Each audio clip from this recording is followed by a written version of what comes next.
Go. Welcome to the 2-month review, the weekly podcast brought to you by Open Letter and our Patreons and 3%. I'm Chad Post from Open Letter Books, and every week we break down a couple of books in this season.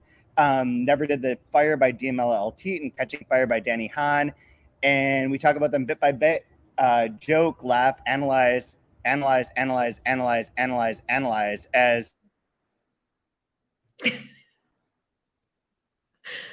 Oh no. I don't know how many intros Chad's done on this, but this is one of the best ones, gotta say.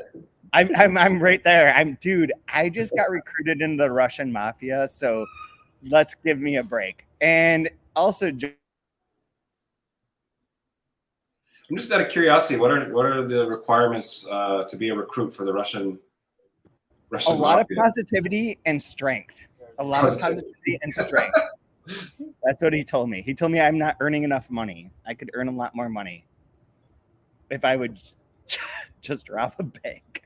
You just have to rob a bank? Guys, you think I'm making this up, but I'm in Latvia and this fucking shit is weird. This place is crazy. There are people, there's going to be a big post, the big picture on this post is of the number of nylons that exist in a regular grocery store here is insane. I'm sure that Brian will relate to this, but there are nylons in boxes and in eggs everywhere. I'm so confused by this. Why would I relate to nylon? Brian's confused as to why it relates to him. He'll remember from his childhood. I remember my mom they were called legs and spelled like eggs. See? It was in an egg shape with an L and apostrophe. Yeah, see? Yeah, and you put them over your face to make like a bank robber mask out of it. That's how I'm going to rob this bank for the Russian mafia, man. I'm good. I'm going to make so much money.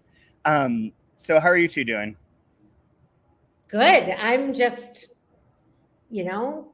buzzing from this intro. It's been really exciting so far. 2 minutes and 15 seconds in, and we've hit a lot of highs. Yeah. How are you doing, Brian?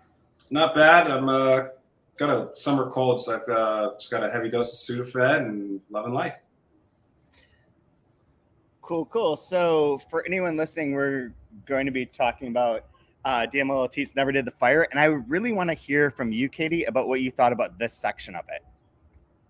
In contrast, like last week in particular, we talked when I first got here, and it was like all a little bit like chaotic. But about how it was like rather like straightforward and like made a lot of sense and everything sort of fit.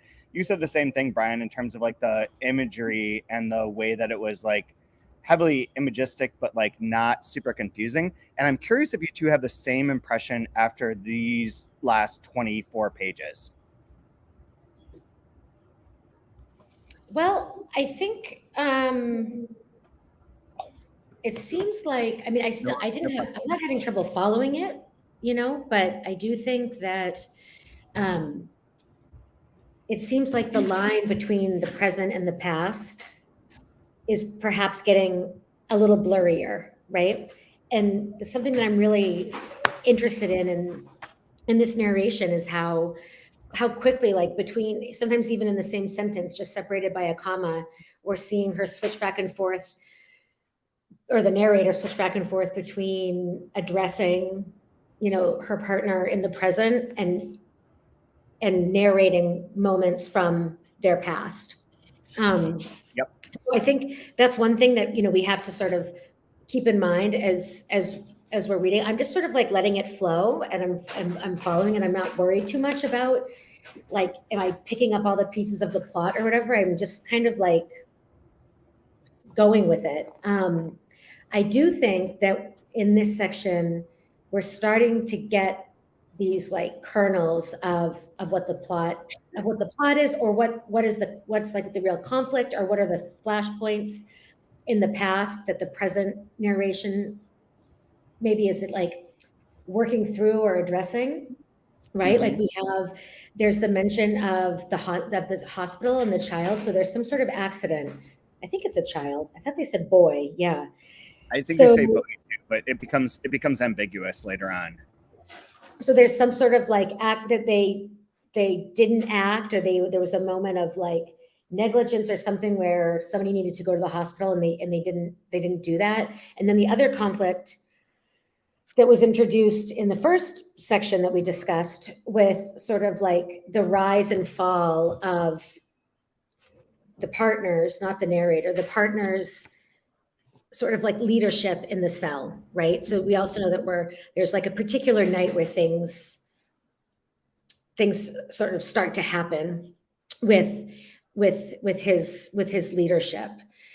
And then the other thing that's really interesting is that now, we are introduced to, like, I don't know if it's going to be like an affair or a love triangle or something else, but where, the narrator is describing like a pretty visceral description of jealousy at seeing her partner, talking with another woman, and that in the present narration, when they're, in the bed with the rice, is something she wants to ask him about this moment.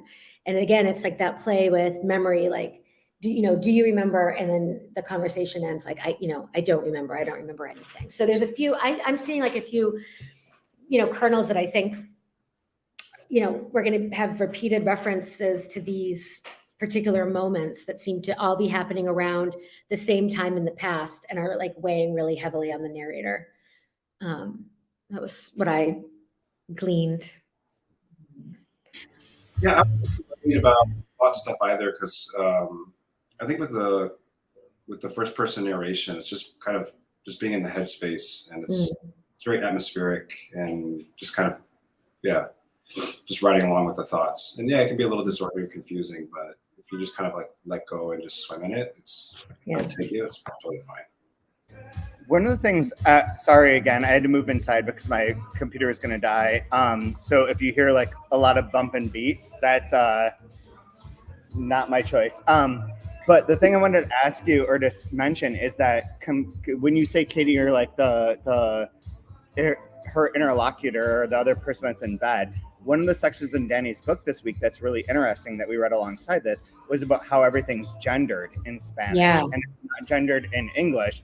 And so from the very first sentence, you know that it's a female in bed with a male, but you wouldn't know that in English without adding in that information. And so I was curious to ask you as a translator how you deal with that particular nuance and how you see it working out here. Because I think it actually works really well to not disclose it here.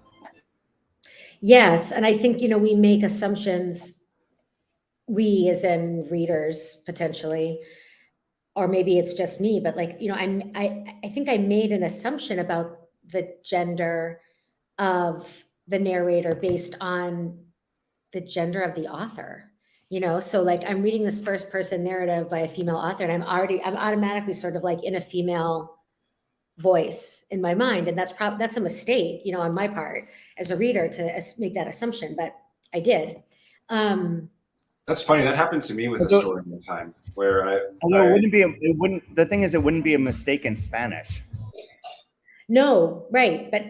So anyway, with the Spanish, I mean, we can talk about this, and if we want to jump quickly to the diary, but I think Danny's description of this process with what he does and what other translators suggest about the gendering in the English it's really interesting. And I think that, that it makes a lot of sense. And that's probably what I do as well without thinking about it so deeply, which is that, sometimes you do have to sort of hold back that information or allow that information to be ambiguous in the English translation longer than it is ambiguous in the original. And then eventually you do the workarounds. Like, his example is really cool on page 51, right? So right in the center there, the doctor sighed and looked up, right? That would be like the literal, sort of more literal translation. And then the solution would be the doctor sighed and got to her feet. So, find places where you can slip in a pronoun or, something like that. So I think that's handled well. As I was reading that section in the book, in Danny's book, I started to have doubts about like, if I was right, that if my assumption was correct, that the narrator is female. And it seems to, Danny's work seems to suggest that she is female, but I suddenly have doubts. Like, Ooh, that's really interesting. mhm. And so part of it too is that when, so we read up to 45, right? In Never Did the Fire? How far did we Yes. go? Yes. Okay. 44. All right. So the section where the narrator goes to the old woman's house, whom I'm assuming it's an old woman. Yeah. Same. To the old woman to, to clean her and give her the bath. And there's a couple like weird cues where I was like, well, first of all, the old woman calls the narrator a faggot. I pointed that Yeah. out. I circled that as well. You can't see this, but I circled it. Yeah, so that was interesting. And then also there was just like a lot of attention paid to, I guess, like the old woman's body. Yeah. Particularly the crotch, like The a lot of crotch where like, I don't know. I mean, this is like pure speculation. I'm just wondering if like, would a female caretaker really be as, I don't know, concerned or like punctilious, right, about that? I don't know. But the faggot thing, that kind of like rang a strange bell. And then it made me think a little bit of, actually made me think of Puig and The Kiss of the Spider Woman. That's so funny. That was in Riverdale this week. Oh, really? Well, it made me sort of think like, maybe, I don't know, maybe this is like a gay relationship where the narrator is sort of gendered as female, like if that figure is sort of like, especially this is in the 70s, right? If that figure is sort of like the more flamboyant partner, at that time. I mean, it's interesting because,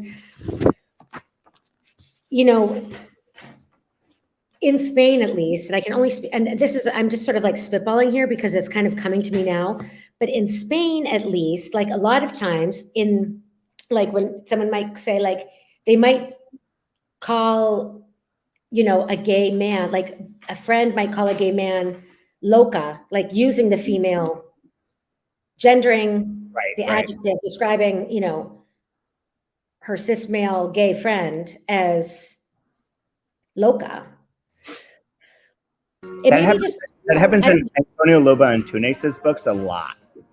Really? There's one that Norton published. I can't think of the name of right now. That's about a trans dancer, and it includes a lot of that. What you're talking about happens within that context.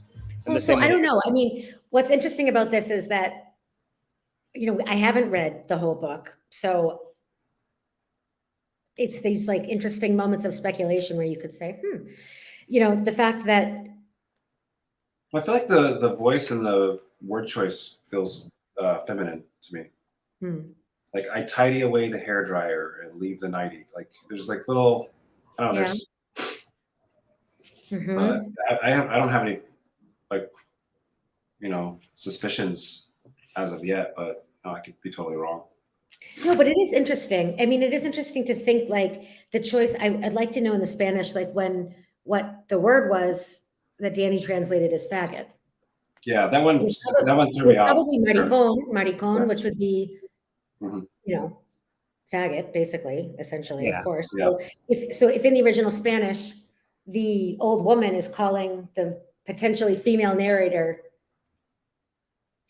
by what would have been like a male gay slur. So I don't know. It's curious. Like, this is a part that I highlighted. She'd be saying that too after she was washing her genitals and like not necessarily enjoying it, but paying very close attention and like really like getting in there. And so maybe that was the response to her. Yeah. So I don't know. I have a different. I'm gonna do a verbal riff off of faggot through gaze and say that, Danny, if you're listening, never ever ever ever ever use the phrase "unloading my gaze" ever again in a book. Period. I hate the word gaze. 100%. of the time, except when it's used in a very specific way. And this phrase, I support her shoulders and position her in front of me. Our eyes meet, and I make a point of unloading my gaze. No, just a strong no. Well, I'm sure Danny, if he's listening, is really going to take that to heart. Yeah, He probably won't. He's probably not listening now.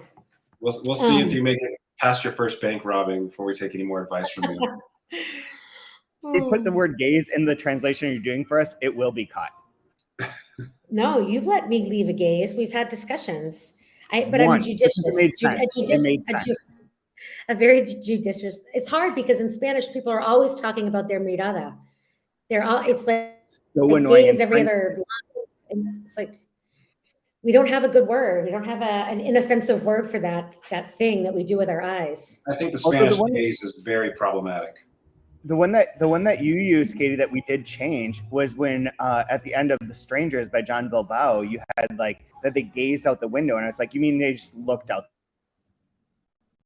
No, it's a different thing. There's more contemplation in a gaze than just a look. Gaze is just a writer being a writer. It's kind of like saying earth instead of dirt. Like earth sounds better and it feels more meaningful and it gives it more weight. But really, you're just in the dirt. I looked into that. That's good. Okay, so what else in here? Gaze is different. Chad just happens to hate it, so that's all it is. It's his hang up. But I don't know what unloading the gaze does. I'm not exactly sure what it means to unload the gaze. What do you think is happening there? Maybe unburdening oneself. I'm not sure. Okay. Something else that's really interesting that if we had the original Spanish with us, it would give us, again, more clues to the whole gender question, which maybe we're really making a mountain out of a molehill. But, there's all this use, which I also think is really interesting in this section with the old woman. There's all this use of the we, right? Of the Yeah. girl. So it's like, now it's like talking to a little child. Now we're going to have a bath. Like, now let's sit down on the side of the bed. No, we don't want to do that now, do we? Blah, blah, blah. And in the earlier chapters, there's so much emphasis on me, on I and you, and it's like this real distinction between the two people that are in that sort of like that one room space. And then now the narrator goes out. She's in another space, in another home, in another caretaking role. And the way that she's talking is there sort of seems to be, either that's how she talks to the old woman because it's like she's infantilizing her, or there seems to be, I don't know, it's just interesting. There's more like identification with the narrator and this woman with the use of that we. Today we've got to have a bath, I say. I don't know. I think that's too, like on 37, she says, straight away I undress, coat, dress, tights, shoes. Oh yeah, good. There's feminine clothing as well, which doesn't necessarily mean, but I highlighted tights in mine so I could talk about nylons. Nylons, yeah. Good. Just to bring it back to the leg. Just bring it back to the legs at the grocery store. Yeah. She knows how to use them. Yeah. That was the ad. That was the ad. She's got legs and she knows how to use them. That's the crap they fed our mothers. What was the brand that Joe Namath wore? Oh shit, you're right. It pans up his legs and he goes, so it finally goes to Joe Namath sitting there all creepy like, and he goes, if it makes my leg this good, imagine what it looked like on you, or something like that. I looked up the history of nylons, and there's men's lions, which are for men, which is based on the Joe Namath thing. Oh, okay. But yeah, there was that brand as well, where they gave us the old bait and switch. All right, so I think we've settled the matter. It's a female narrator, but I'm curious as to why, she calls her a faggot. I think that faggot stood out to me too as something interesting, to be honest, and not I just took it as a from the woman rubbing another woman's genitals, but like obviously doing it to like clean her and keep her from having skin rashes or whatever. And she's, I know, but like, touching but faggot feels so gendered to me toward the masculine, toward the I male. agree. I feel the Instead same of way. being like, it'd be like you dyke, it'd be like if she was, I don't know. Yeah. Like the slur feels gendered, but it's interesting. Well, you know how old people say things wrong, so maybe it's just that. Yeah, she's just old and wrong. That's fine. Yeah. Hey, Katie, I have a different question for you. That's related to the revolution side of things, so a lot of this is like goes back to like what you said early in the podcast, where we're talking back about like their cell and about her jealousy with him dancing with someone else, or maybe they weren't dancing, maybe they were talking, so on and so forth. And one of the references on page is it 33? 33 is to a beehive, which I thought was really interesting because the book that you're translating for us about the Pilar Adone book is also referenced like a beehive as like a way of like being communal, being like communal. Yeah. And being like a sort of like I don't know. Well, and the idea of the cell, I mean, when they talk about a beehive, are those cells the individual combs in the honeycomb? Exactly. It's a cell, right? Yeah. Yeah. Yeah, we operated on the model of a beehive in the image of a bee. Yeah. And I wondered if that tied into the Pilar Adone book, which is one question I had. I think it does. I mean, I think only in the sense that using that imagery of a hive does point to like a hierarchical community structure, right? Like you don't have a hive without like the queen bee and the people that the figures that are in service of that authority figure. So the hive is, I do think it's actually a very interesting image here in terms of, revolutionaries or terrorists or, anyone who's acting in a communal way within a community, but also under like very strict direction. Yeah, it's like it has to be militaristic with a chain of command and exactly in order for it to operate. And the roles, and that's what I think that's what the narrator is speaking to a lot here, is that there begins to be a shift in the cell where roles, there's some sort of instability in the roles that different people are taking. Whereas like, the interlocutor, or whatever, the partner, at one point was, like at the top of the game. And now there's something shifting in how they want to operate. And she talks about this, right? Like, doesn't she say, she talks exactly about this kind of change. Let me see. Sorry, guys, I'm not finding it. It's okay. No, I get what you're saying. It's interesting because like the communist sort of principle of those cells is that there isn't necessarily a hierarchy. And even like with the queen bee is the one and everyone else is the servant of the one. And the one could be like replaced by a passion, an idea, a sort of way of looking at the world, ideology, so on and so forth. But it is interesting because that beehive shows up in this and shows up in other places, and I always find it, I don't know, there's something about it that like intrigues me, and I'm not entirely sure why. Yeah, that was a very unintelligent statement. I wanted to look at one scene that was at the beginning of this. I think it was in here. One sec, real quick. I hope this. What? Go ahead.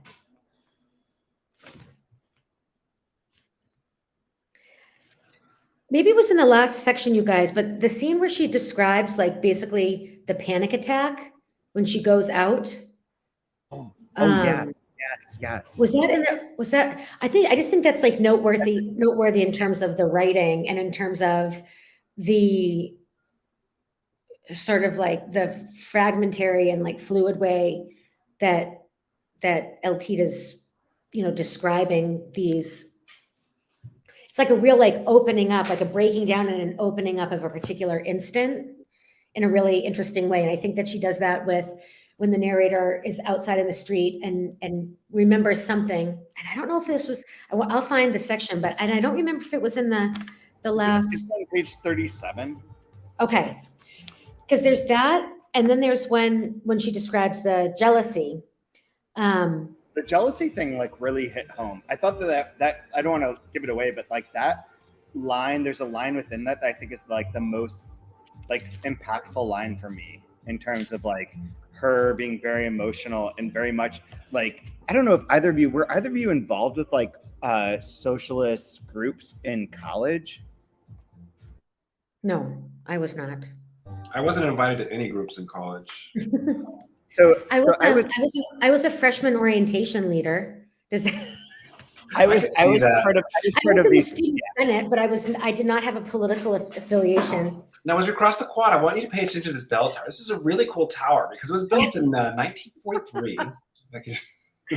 Lots of opportunities for student involvement. Yeah, I had a lot of his student involvement that involved communism and like overthrowing capitalism. So these things ring real true.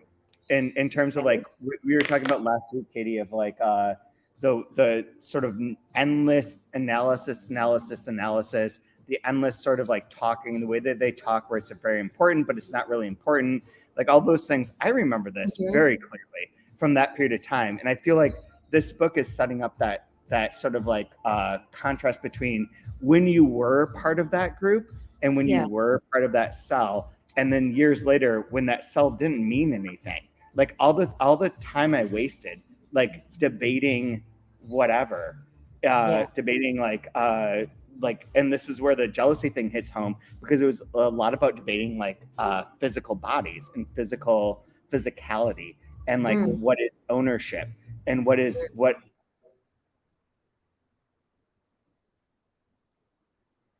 think you cut out. That was a very big part of my college experience because it was at that point in time.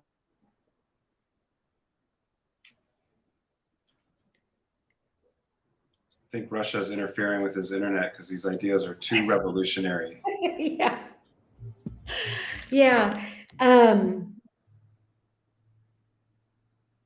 I don't know. I think. So where is that jealousy part? Oh, Chad, you're muted. I see that you're muted.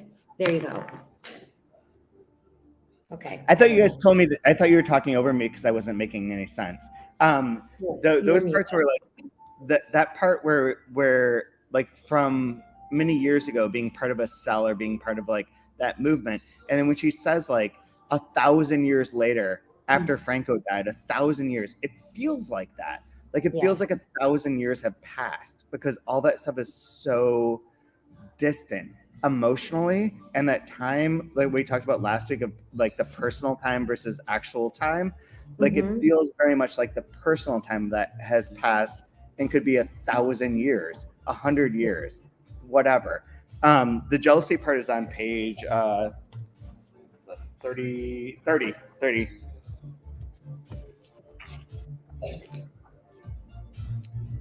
Yeah. The line specifically for me, this is giving my favorite line. Why did I think you were dancing? No, you weren't dancing. No, you were talking in a way that was extraordinarily intimate.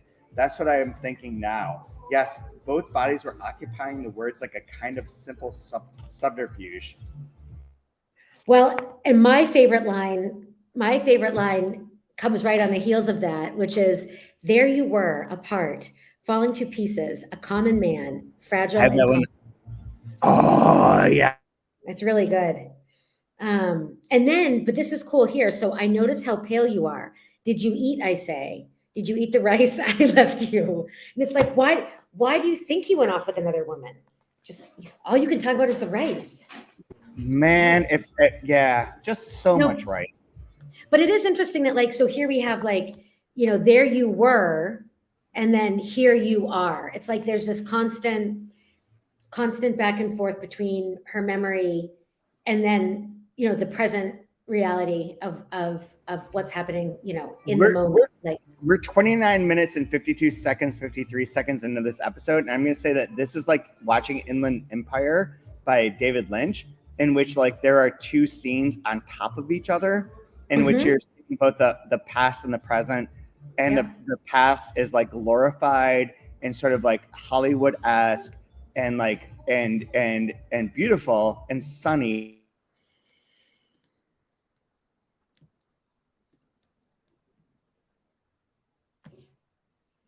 I don't hear you. Fuck. Seriously? Yeah, I didn't hear that. I stopped hearing you when you said sunny. In Inland, God damn it, Inland Empire. I need to find a real fucking Wi-Fi for these podcasts. Inland Empire is very much split between where there's like the David Lynch movie, split between where there's a space that's very sunny and Hollywood and pretty and okay, and then another part that's like the reality where it's dingy and gross and like not quite right, and everything feels like off a little bit. And that's what this seems to me like. The past is sort of glorified and it was this thing, we had this cell, we had this thing, and then the current moment is like we're lying in bed eating rice. So something that I wanted to bring up that I think would be interesting for people who are reading along and listening, and this is something I said to you, Chad, at the beginning, was that part of this, like a bit of this narration or this type of treatment of this period in Latin American history in general, right? We're talking about Chile here, but you know, there's other, you know, revolutionary movements that were going on around the same time that similarly, in some cases, failed or led to dictatorship or were struggles against other dictatorships. And it makes me think a lot about Amulet, like about Bolaño's Amulet, which is narrated in the first person by a woman, a figure who's like, you know, older, and she's looking back on the past of her like involvement with these like young revolutionaries and poets, right? And she's sort of a mad woman. And it is this like really poetic, sort of fluid reflection on the violence and the failure of those decades. And it reminds me of the same, it's similar to me. There's this similar sense of like a looking back and this sense of devastation and failure of movements that were, you know, that were going to change the world. And I think that Eltit's book does a really interesting job of contrasting that with the present or with this century. And I love how she talks about like, well, in this century, this is how we live. There's this really interesting, wait, let me find it because I loved this line too. Okay, like, let's see where it is. Okay, here we go. So this is on page 30. And she's talking about their transformation. And it's almost, you know, it's a physical transformation too. So right in the middle, okay, I watch your migraine-stricken dark expression, the years of our faces. We have lost it, our face. Time has transformed us into human forms that are radically mass-produced, serial, but provided with a rigor, that opaque and disciplined series in which a militant is recognized, a true militant, like us who faithfully follow the course of our principles. The glorious sparseness that is necessary and enduring, the analytics that belong to us, the terms that are worn out but necessary, crammed with an inexcusable desire, waiting for history to manifest itself. We go on coexisting linearly with a period that isn't right for us.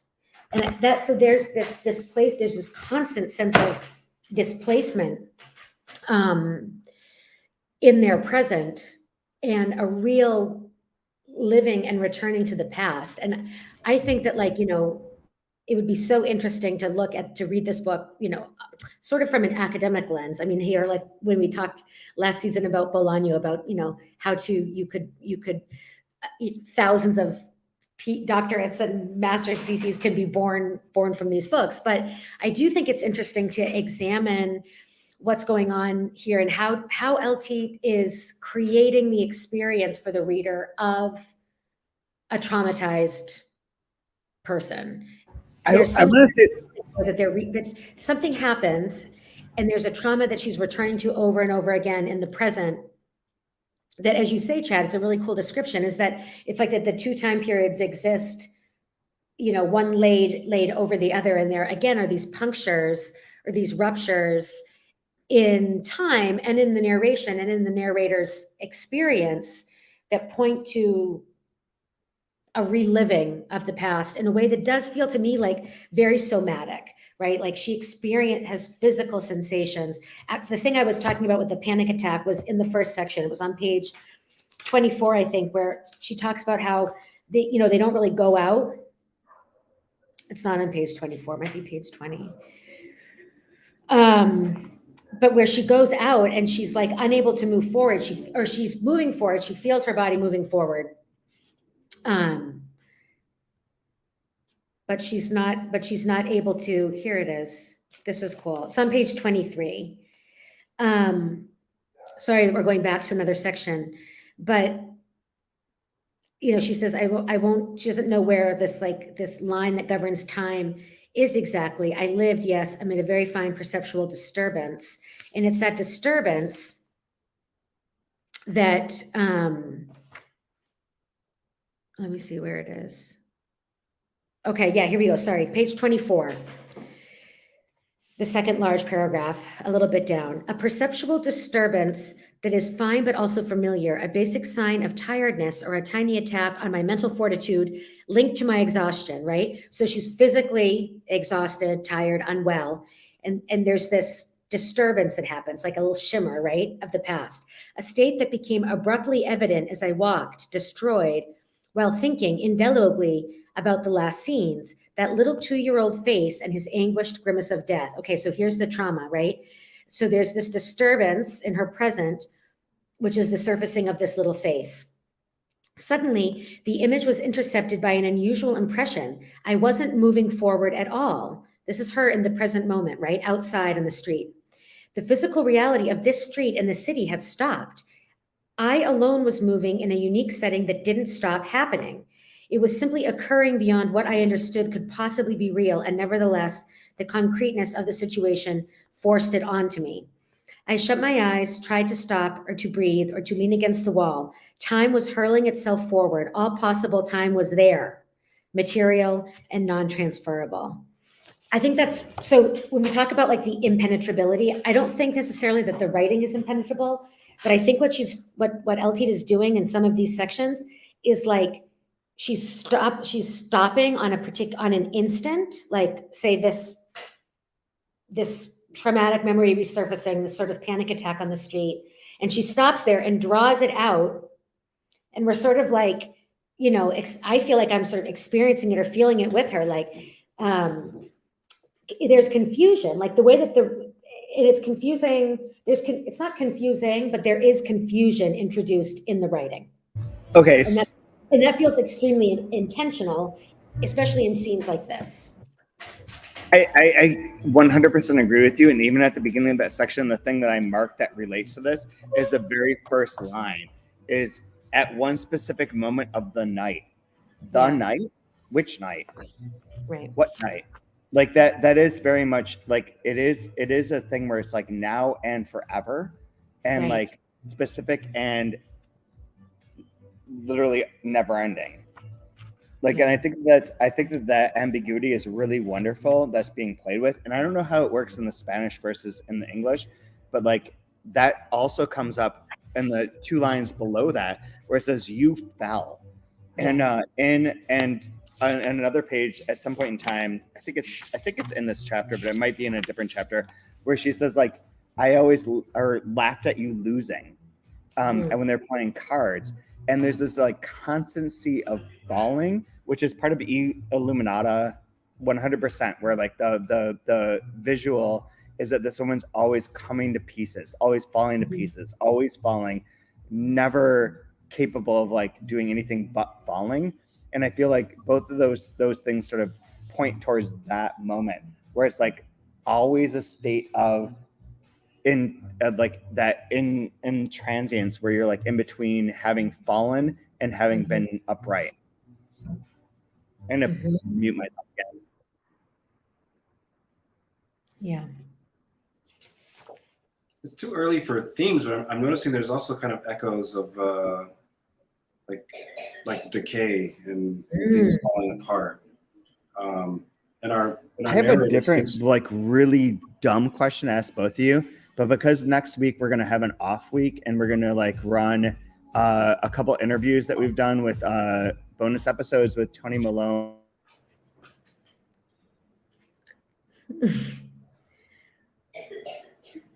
I don't hear you. Bonus episodes are going to be with Tony Malone and with Carlos Lave and I think Carlos Lave and Monica, right? Yes, exactly. Can you hear me now? Now we can. Okay, so I think I have like 10 seconds and then it cuts me off. Tony asked, which book do you want to read first? Should you read Danny's book and then Diamella's, or Diamella's and then Danny's? Generally speaking, I don't Yes. really know. I'm reading them as companions. I'm doing side by side. I don't know if that's the way we're supposed to do it or not. But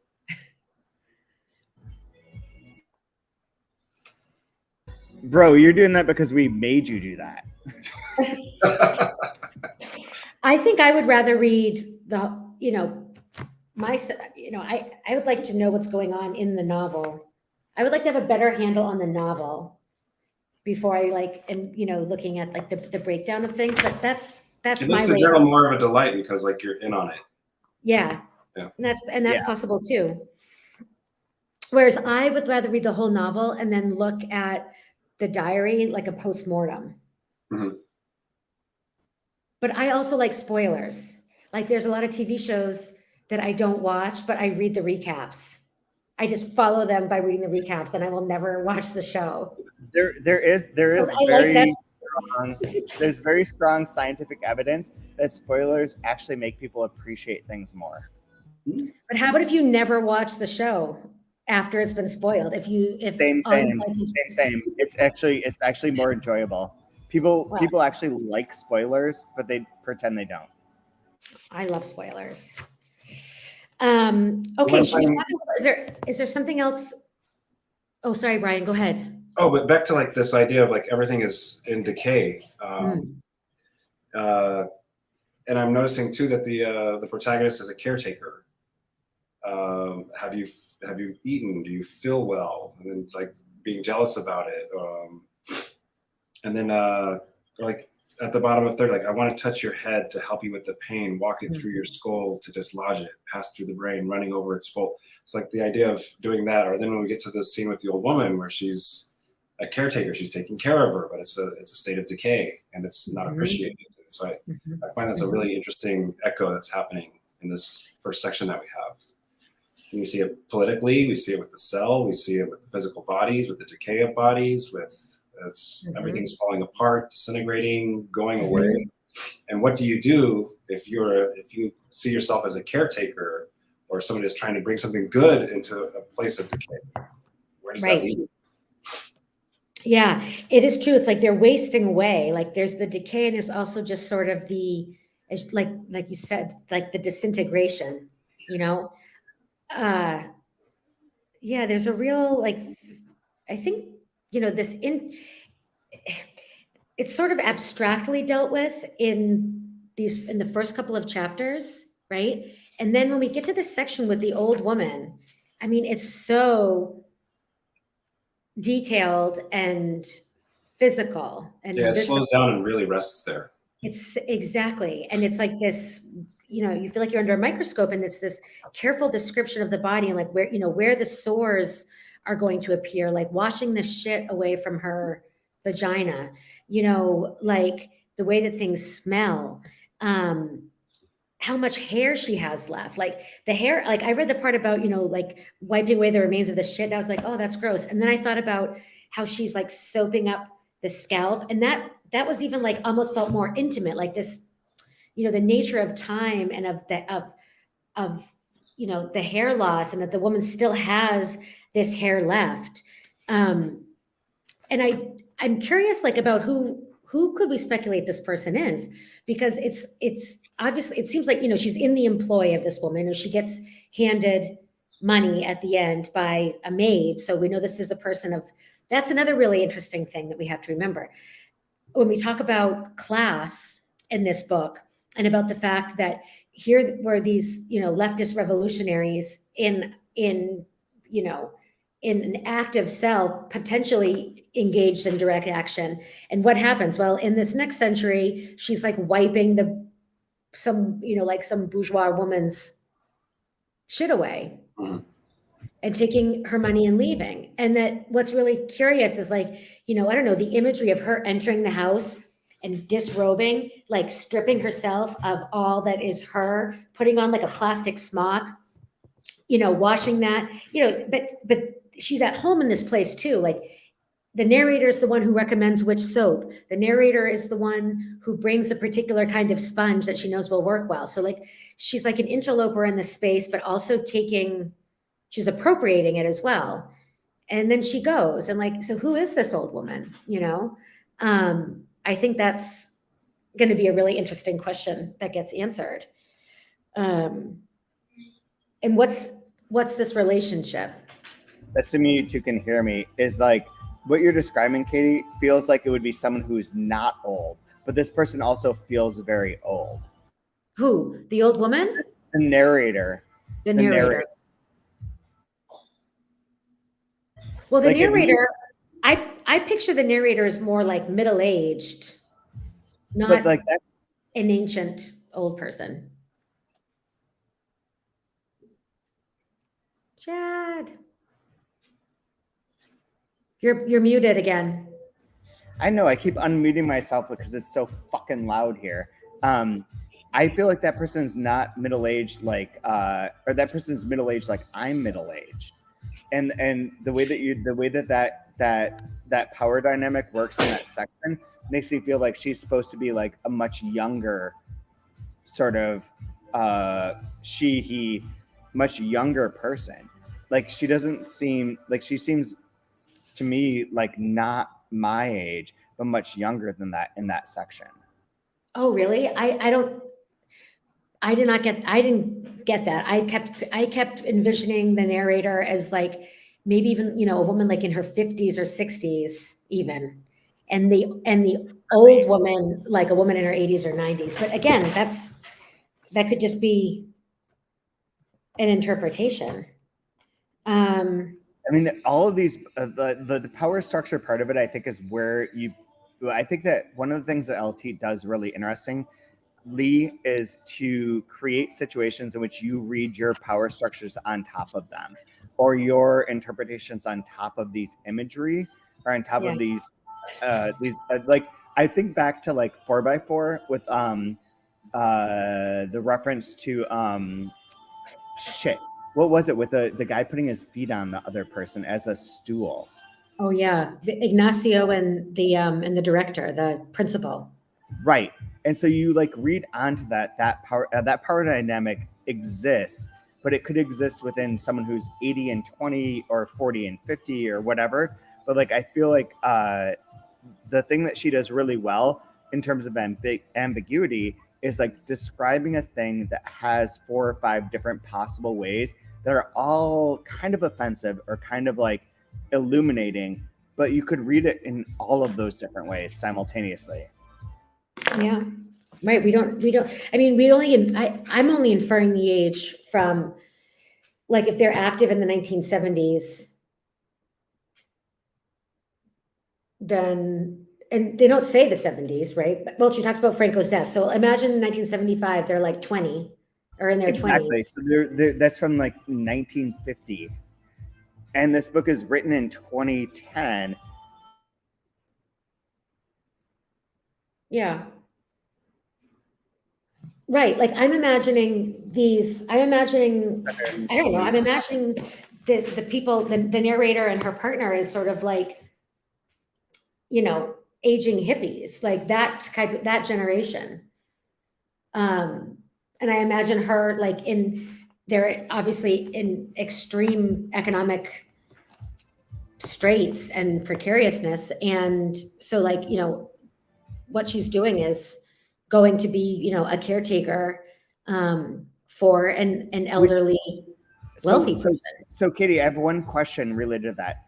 Do you think that caretaking section is happening in the present moment of their time, or is this also a memory?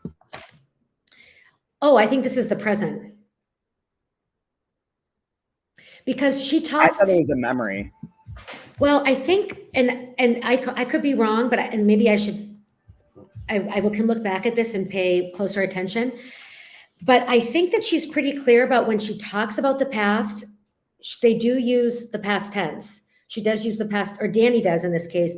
It is in the past, and then when she talks about when she's describing the present, she uses the present tense. So that example that we looked at on page 30, where there's a quick switch, there you were, apart, falling to pieces, a common man, fragile and common. I notice how pale you are. Yeah. I know. That's in the past, and she uses the past tense. And then she says right away, I notice how pale you are. Did you eat, I say? And that's in the present. So she uses the present for the present and uses the past for the past. So in the caretaking chapter, it's all in the present. So I was taking it as the present action of the book. I was picturing her, middle-aged. Like she's the only one that leaves the house. And she only leaves like when it's completely necessary, right? To go out and she describes going out and getting paid for her job, right around that section with the panic attack. Anyway, I was imagining this happening in the present moment, which makes me think, who knows, maybe this woman is someone from their past as well. And then in the present moment, there's still this relationship does have a power dynamic and also a class dynamic, right? Which would be a political dynamic. Good questions. I do want to, if we could shift real quick though, because we're 50 minutes in, but did anything jump out or like stop you or strike you as interesting in the diary section that we read? In Daniel's diary? Well, I think the whole gender, what to do with introducing gender that is really clear in the original. I think that for me was really fascinating. Bridie heard me say this before, but I believe in using the word bartendresses, a bartendress, instead of a bartender, because it makes it a female bartender, which I really love.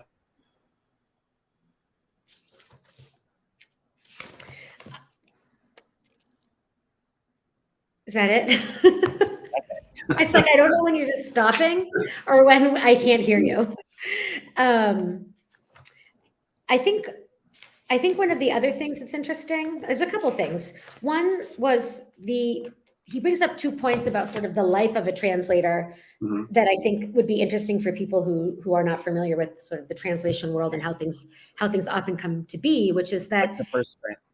Yeah, like his first, he did a sample of this book, a year before he ends up translating it. And so, usually we do start a full-length translation. Most of us, or many of us, would already have like a decent chunk. It might be 50, in his case, he said it was 1,500 words. In my case, I have some samples that are 7,000 words, or 4,000 words or 10,000 words.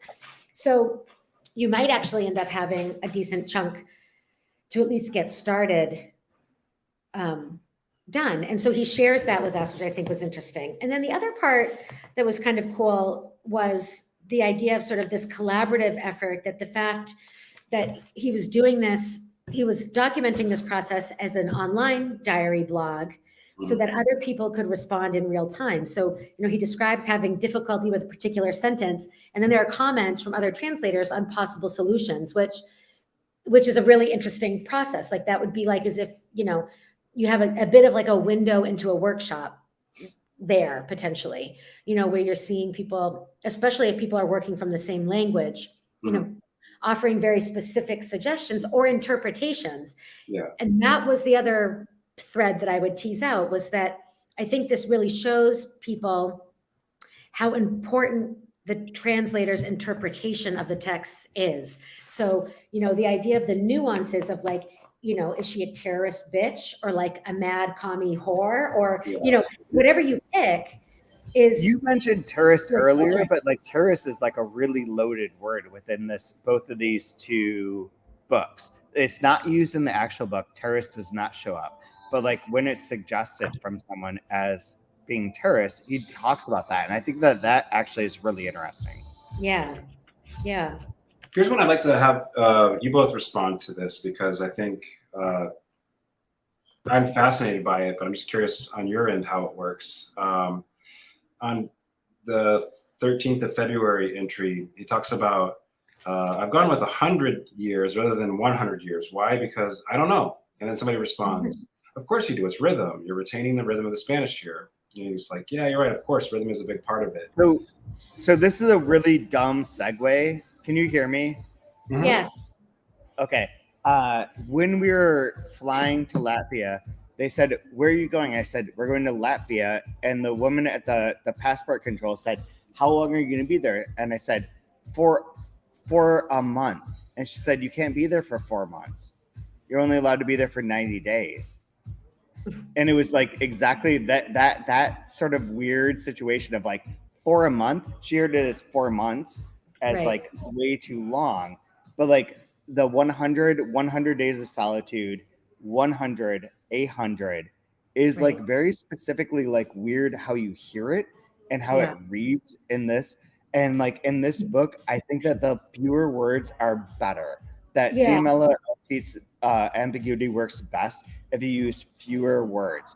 So instead of 100, 100. So I can give you an example, a real life, real time translating example from today. So I'm working on a book, Not Even the Dead, by Juan Gomez Barcena, which is an amazing book. And it begins in like the 1500s in colonial Mexico and ends like at Trump's border wall. It's really extensive, cool book. Future winner of the International Man Booker Prize. We're going to put all of our eggs in one basket right now. One basket with this basket. A basket. We're putting our eggs in a basket, not one.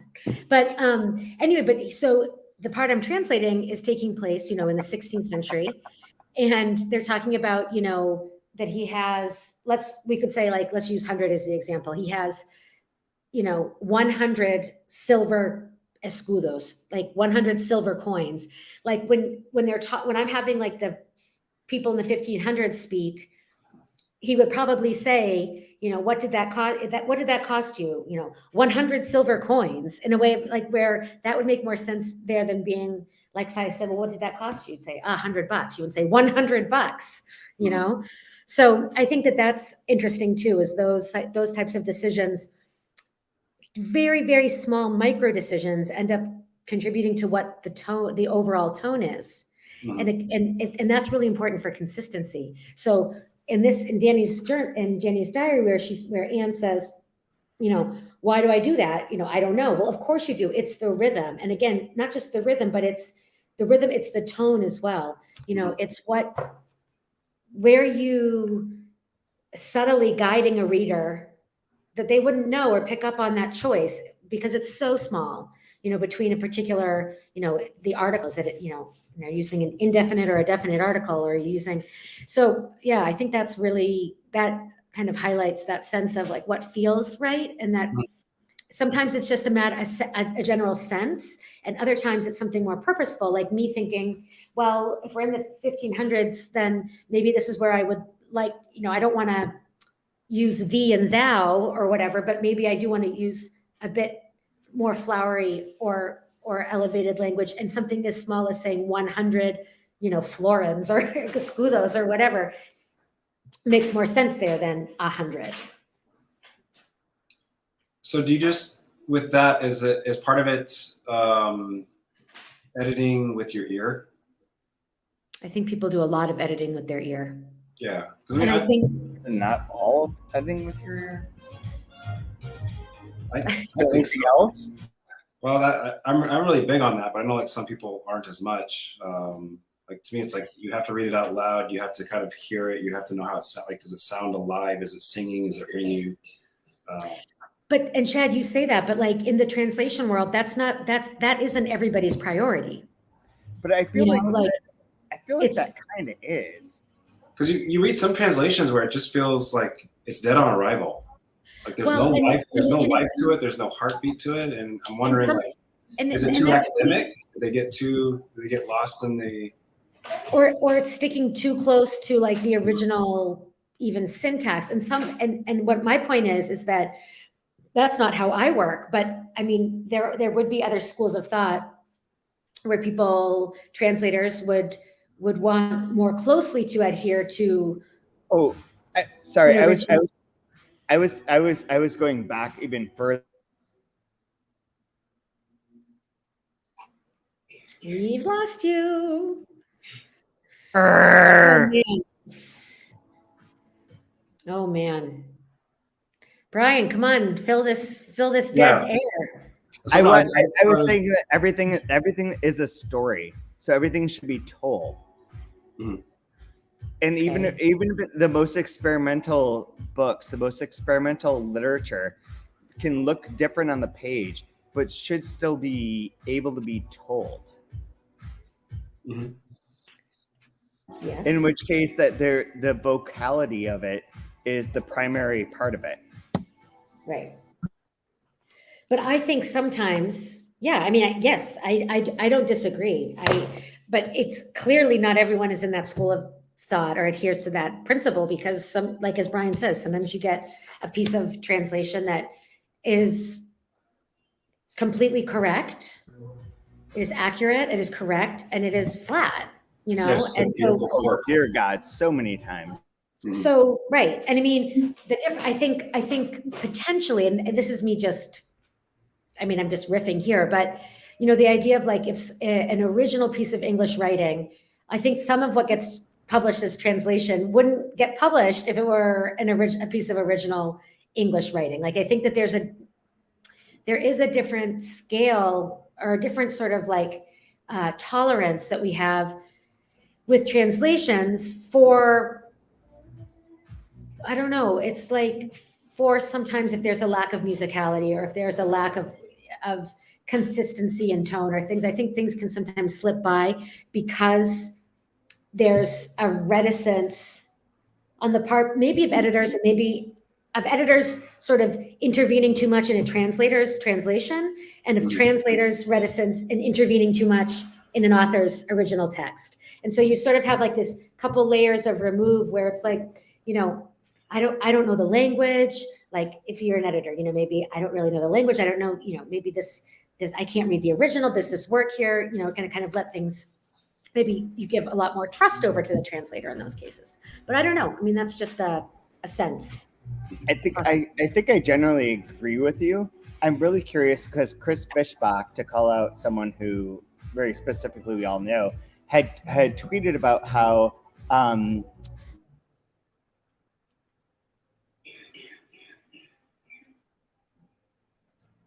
It's going to remain a mystery, folks. Tune in next it. week to find out. What did Fishbach tweet? He tweeted a thing about how this book would only be published in translation and not in English. And that if you're written in English, people wouldn't put up with it. And at the same time, I'm going to reply and be like, Finnegan's motherfucking Wake. Like, Finnegan's Wake is what you're talking about, Katie. About what would be unpublishable? Super unpublishable, makes no sense, is vocality, is readable, but not, it's only read aloud. Like it's the opposite of like making sense on the page. And his Benjamin Labatut, When We Understand the World, that's the name of the book, saying like that would only get published. It was written by in translation. In English, it would never be allowed. I think it's the opposite. I think that we don't allow translations to be weird. We allow American and English books to be weird. We allow Finnegan's Wake. We allow any number of other books that are like really playful and strange and create like new words and create new ways of looking at the world, totally okay. But when it's translated, we do not. We want them to fit our mold. Well, that's another, I mean, that's an interesting nuance. Like it's really, that is talking about in some ways, like, two sides of the same coin, really. But I think that would be, if that's the case, what is it? Like a case of there's some sort of suspicion, like this is strange or this is experimental or this doesn't seem quite right. Like it's probably not a good translation, or like maybe the translator's not a good writer, Exactly. as opposed to sort of like making allowances for someone who's writing in their original language to writing into like to have more playfulness with the text, take more risks. So we should wrap this up. Do either of Yes. you have a favorite line that you would like to?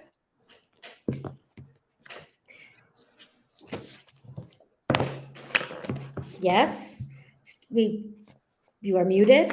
I assume you are done asking the question. No. Mine is unloading my game. I liked when let me find it. When the narrator's describing the scene when they go into the last meeting, when this is on page 33, when her partner's defeat is about to be consolidated and it's all uncomfortable in there, and she says, there we were, how many of us, 8 or 10, sitting on those chairs worn out by use, all clandestine. In parentheses, the 8 are still sitting at the corner of this room, which is really interesting. That's like the ghosts of those figures are in the room, their faces, or rather the outlines of their features, experiencing the effects of a protracted mutism, the petrification of their mouths, and some very ill-treated teeth.